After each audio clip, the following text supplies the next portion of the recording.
और अपना जाल उन चीलों पर फेंक देते हैं, जिससे वे चीलें जाल में कैद हो जाती हैं। मम्मा मम्मा, ये क्या हो गया? मैं जाल में कैसे कैद हो गया? हम पर लगता है किसी ने हमला कर दिया। ए चिड़िया, मैंने तुम्हारा क्या बिगाड़ा है जो तुमने मुझे जाल में कैद कर लिया? मुझे बाहर निकालो, नहीं तो मैं तुम्हें छोड़ूंगी नहीं। बाजो चील, जैसे तुम्हें हम पक्षियों का मांस खाना पसंद है ना, वैसे ही अब से हम पक्षियों को भी तुम चीलों का मांस खाना बहुत ज्यादा पसंद है। इसलिए अब हम सब पक्षी तुम चीलों का शिकार करेंगे और तुम्हारा मांस खाकर अपना पेट भरेंगे। हाँ बाजो चील, वैसे भी हमारे जंगल में भोजन नहीं मिलता, इसलिए हम पक्षियों ने ये सोचा है कि हम सब पक्षी तुम चीलों का शिकार कर कर तुम्हारा मांस खाकर अपना पेट भरा करेंगे। क्या तुम पक्षी में मार कर खाओगे? तुम पक्षियों की इतनी हिम्मत! एक बार मुझे बाहर आने दो, फिर देखना मैं तुम्हारा क्या करती हूँ। अरे बाहर निकालो मुझे, पोनी चिड़िया, बाहर निकालो, ये तो मैं तुम्हें छोड़ूंगा नहीं। तभी कबूतर अपनी टैक्सी लेकर वहाँ आ जाता है और सब पक्षी मिलकर उन चीलों को उस टैक्सी में डाल देते हैं और कबूतर उन चीलों को लेकर अपने जंगल चला जाता है। अरे वाह मोनी चिड़िया, तुमने तो आज पहले ही शिकार में 3 चीलों को पकड़ लिया। तुमने तो कमाल कर दिया। मोनी चिड़िया, बहुत भूख लगी है, चलो ना इनमें से किसी एक चील को मारकर हम सब पक्षी मिलकर खाते हैं। चलो सबसे पहले हम सब पक्षी मिलकर इस नन्हे चील को मार कर खाते हैं, क्योंकि इसका मांस मुझे कुछ ज्यादा ही स्वादिष्ट लग रहा है। फिर सारे पक्षी मिलकर नन्हे चील को जाल से बाहर निकालते हैं। मेरे बच्चों को छोड़ दो, कुछ ना करो, छोड़ दो इसे, छोड़ दो इसे, चाहे मुझे मारकर खा लो, लेकिन मेरे बच्चों को छोड़ दो। हाँ छोड़ दो इसे, मुझे मारकर खा लो, तुम सब छोड़ दो मेरे बच्चे को, छोड़ दो मेरे बच्चे को। वो पक्षी बाजो चील की बात नहीं सुनते और नन्हे चील को मारकर उसका मांस खाने लगते हैं। नहीं नहीं, ऐसा नहीं हो सकता, ऐसा नहीं हो सकता, मेरा बच्चा, नहीं ऐसा नहीं हो सकता। तुम पक्षियों ने मेरे साथ बहुत गलत किया है, मैं तुम सबको नहीं छोड़ूंगी। अरे बेटा, ये तुम्हारी मम्मा को क्या हो गया है? ये इतनी जोर जोर से क्यों चीख रही हैं? पापा, लगता है मम्मा कोई सपना देख रही है, मैं अभी इन्हें उठाता हूँ। मम्मा मम्मा उठे, आपको क्या हो गया? मम्मा उठे।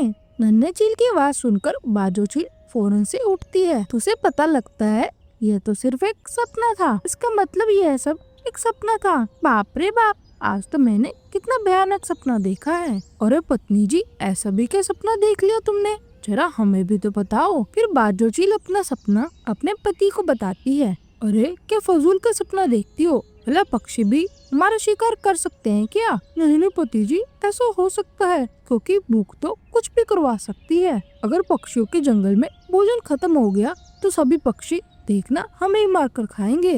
अरे लेकिन किसने कहा है तुम्हें कि पक्षियों के जंगल में भोजन खत्म है? अरे मेरे बेटे नन्हे चील, तुम जाओ, जंगल में पक्षियों के पास भोजन कम तो नहीं पड़ रहा है ना? अच्छा पापा, मैं अभी देख। नन्हा चील वहाँ से जाने ही लगता है कि अचानक उन चीलों पर बड़े बड़े जाल गिर जाते हैं। अरे बाप रे, ये क्या हो गया? मेरा सपना तो सच हो रहा है, मैं तो सच में जाल में कैद हो गई। बाजो चील, हम पक्षियों ने तुम्हें जाल में कैद कर लिया है, अब तुम चीलों की खैर नहीं। अरे बाप रे पत्नी जी, आपका सपना तो सच हो रहा है, का मतलब हम चीलों की खैर नहीं। देखो मोनी चिड़िया, हम चीलों को कम मत समझना, हम बहुत ताकतवर हैं। अगर मैं अपनी पर आ गई तो तुम पक्षियों की खैर नहीं। अब तो तुम हमारे जाल में कैद हो, अब तुम कुछ नहीं कर सकती। बस तभी कबूतर अपनी टैक्सी लेकर वहाँ पर आता है और सपने की तरह चीलों को अपनी टैक्सी में डालकर ले जाते हैं।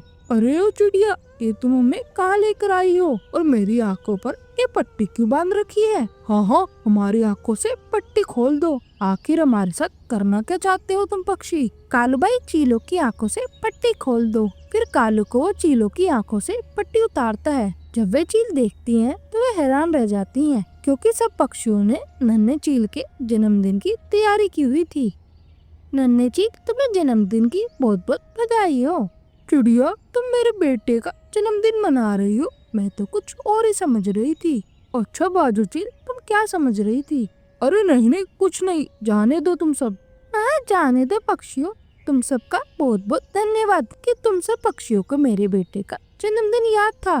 देखो मम्मा पापा, आप दोनों मेरा जन्मदिन भूल गए थे, लेकिन ये पक्षी कितने अच्छे हैं, इन्हें मेरा जन्मदिन भी याद था। फिर नन्हा चील खुशी खुशी केक काटता है और सब पक्षी खुशी खुशी नन्हे चील का जन्मदिन मनाते हैं। इस तरह बाजू चील का सपना सच नहीं होता और सब कुछ ठीक हो जाता है। प्यारे दोस्तों, इस कहानी को लाइक और अपने दोस्तों के साथ शेयर करना ना भूलें और हमारे छोटे से परिवार में जुड़ने के लिए चैनल को सब्सक्राइब करना बिल्कुल मत भूलना। आपका धन्यवाद। टुन्नू चिड़िया ठंड में सुबह सुबह अपनी सब्जी का ठेला लगा रहा था। अरे टुन्नू भाई, आज रेडी पर बड़े कम आलू प्याज लग रहे हैं। लगता है ठंड के मारे आज सब्जी लेने नहीं गए थे। अरे नहीं नहीं मिट्टू भाई, ऐसी बात नहीं है। कल बहुत ही थोड़े से आलू प्याज बिके थे, इसलिए मैं आज सब्जी मंडी नहीं गया। पहले इन्हीं को बेचकर खत्म करूंगा, फिर मंडी जाकर ताजा आलू प्याज लेकर आऊंगा। वैसे ये मटर क्या भाव मिली? अरे भाई मत पूछो, मटर तो बड़ी महंगी हो रही है। 2-4 दिन से ग्राहक मटर मांग रहे थे। कल भी 5-7 पक्षी मटर खरीदने के लिए आए थे। मटर तो थी नहीं, इसलिए वो वहाँ से चले गए। वैसे भी ठंड के सीजन में ग्राहक मटर ज्यादा ही खाते हैं। अच्छा, अब मैं चलता हूँ। थोड़ी देर के बाद टुन्नू चिड़ा भी आलू प्याज बेचने के लिए निकल जाता है। ठंडी ठंडी हवा चल रही थी। पूरा 20 रुपए किलो आलू, 15 रुपए किलो प्याज, इससे सस्ता कहीं नहीं मिलेगा। आओ आओ लेके जाओ आलू प्याज आलू प्याज। रानी चिड़िया टुन्नू के ठेले पर आ जाती है। आज तो ठंड ने बाकी दिनों के भी रिकॉर्ड तोड़ रखे हैं। कल से भी ज्यादा ठंड पड़ रही है आज तो। अरे भैया, कैसे लगाए आलू? बहन जी 20 रुपए किलो है, एकदम बढ़िया आलू हैं। अरे भैया, थोड़े ठीक ठीक लगाओ, 5 किलो इकट्ठे ले लूंगी। ठीक है बहन जी, 5 किलो में 5 रुपए कम दे देना। वैसे भी आलू प्याज बेचकर थोड़े ही पैसे बचते हैं। ठंड में तो सब्जी बेचकर तुम लोगों को बहुत मुनाफा होता है। बहन जी, सबको दूसरे की थाली की रोटी अच्छी लगती है, लेकिन इन सर्दियों के मौसम में किस तरह से अपने परिवार चला रहे हैं वो हमें ही पता है। ये लो आपके 5 किलो आलू। भाई, आप आलू के पूरे पैसे काट लो। आप इतनी ठंड के मौसम में इतनी मेहनत करके बेच रहे हो। बहुत बहुत शुक्रिया बहन जी। टुन्नू सुबह से शाम तक सारे आलू प्याज बेचकर घर आ जाता है। पापा आ गए, पापा आ गए। पापा, आप मेरे और गुड़िया दीदी के लिए खाने के लिए क्या लेकर आए हो? मोनू बेटा, मैं कुछ नहीं लेकर आया, मैं तो सब्जी बेचने गया था। ये सुनकर मोनू गुस्सा हो जाता है। आप कभी भी हमारे लिए कुछ नहीं लेकर आते। बंटी के पापा जब भी ऑफिस से आते हैं तो उसके लिए गर्मा गर्म पिज्जा, बर्गर और पराठे लेकर आते हैं। हमारा भी कुछ कुछ खाने का मन करता है। अच्छा ठीक है बेटा, मेरे बेटे को पराठे खाने हैं तो कल मैं मम्मी से कहकर पराठे बनवा दूंगा। अब तो खुश हो तुम? पराठे का नाम सुनकर मोनू काफी खुश हो जाता है। सच्ची पापा, हमारे घर में भी पराठे बनेंगे, हम लोग भी टेस्टी टेस्टी पराठे खाएंगे। टोनी, आज आलू प्याज थोड़े बढ़िया रेट के बिक गए हैं, तो मैंने सोचा कल मैं रेडी पर मटर लगा लूंगा। ठंड के सीजन में मटर बेचने में काफी ज्यादा मुनाफा है। एक बोरी भी बिक गई तो 400-500 रुपए कमा लूंगा। आहा गुड़िया दीदी, मुझे तो मस्त वाले मटर के पराठों की खुशबू आ रही है। लगता है जग्गू की मम्मी ने मटर के पराठे बनाए हैं। सच में कितनी अच्छी खुशबू आ रही है। काश हमें भी गर्मा गर्म पराठे खाने को मिल जाते। मम्मी तो जब देखो बस सूखी रोटी बनाकर रख देती है। चलो ना, चलकर जग्गू की मम्मी से एक पराठा मांग लेते हैं, दोनों आधा आधा कर कर खा लेंगे। पर भाई, जग्गू की मम्मी बहुत सड़ियल है, मुझे नहीं लगता वो हमें पराठे खाने को देगी। क्या पता दीदी, आंटी एक पराठा हमें दे दे। चलो मांग कर देखते हैं। दोनों बच्चे पराठे के लालच में गोरी के घर चले जाते हैं। तुम दोनों फिर टीचर यहाँ क्या कर रहे हो भला? तुम्हारे घर में खाना नहीं बना क्या? आंटी, मम्मा खाना बना रही है, लेकिन मुझको मटर के पराठे खाने का मन है। प्लीज मुझे एक पराठा दे दोगी क्या? अरे ओ गरीब की औलाद, मैंने के यहाँ भंडारा कर रखा है, जो मुँह उठाकर यहाँ पर मांगने आ गए। जाकर अपनी माँ को कहो, वो तुम्हें बनाकर खिलाएगी।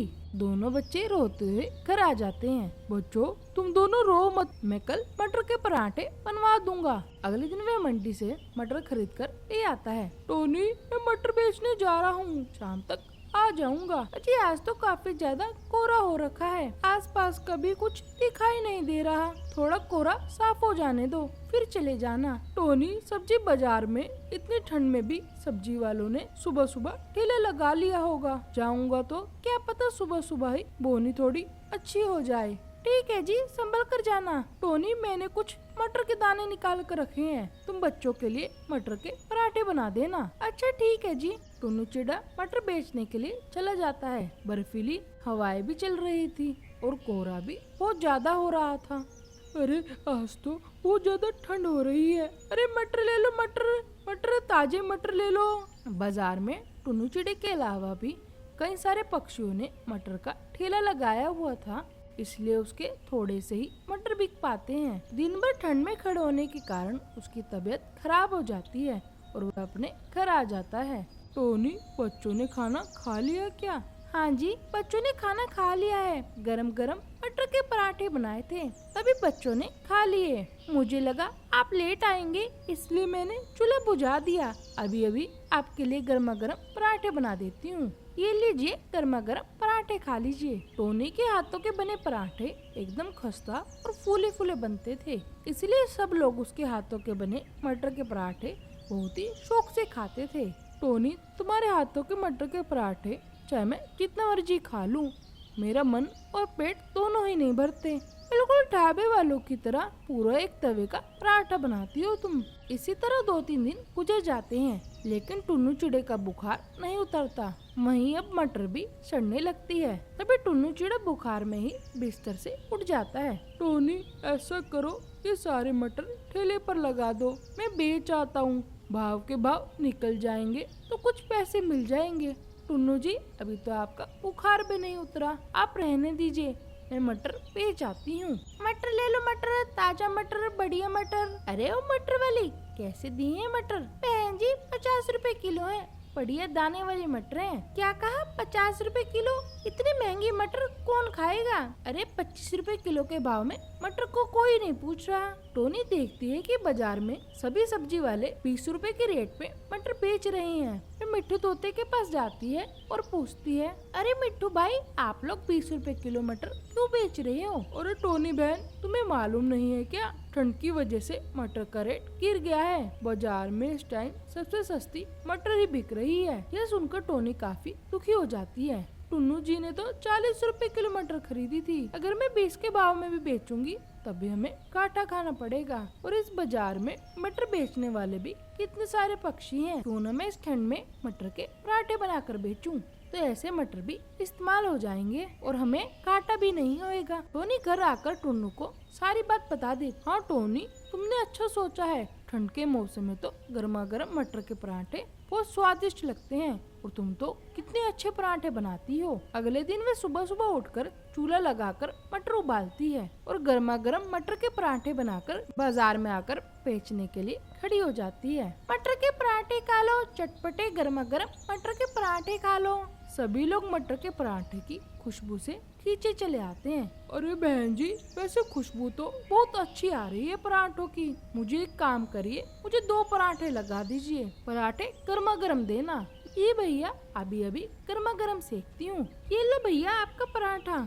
कालू को वो जैसे ही मटर का पराठा खाता है, वो तो पराठे की खूब तारीफ करता है। अरे वाह वाह बहन जी, क्या बढ़िया चटपटे पराठे बनाए हैं आपने। ऐसे ठंड के मौसम में इतने गर्मा गर्म पराठे खाकर तो शरीर में गर्मी आ गई। 4 पराठे और पैक कर दो, मैं घर जाकर अपने बच्चों को भी खिलाऊंगा। अब जो भी पक्षी टोनी के ठेले के पास से जाता तो गर्मा गर्म पराठों की खुशबू से वहीं रुक जाता। थोड़ी देर में सारे पराठे बिक जाते हैं। मुझे तो यकीन ही नहीं हो रहा कि पहले दिन ही इतनी अच्छी बिक्री हो गई। कल से मैं और ज्यादा पराठे लेकर आऊंगी। तो दोस्तों, अगर आपको हमारी कहानी अच्छी लगी हो तो वीडियो को लाइक करें और हमारे छोटे से परिवार में जुड़ने के लिए चैनल को सब्सक्राइब करें। आपका बहुत बहुत धन्यवाद।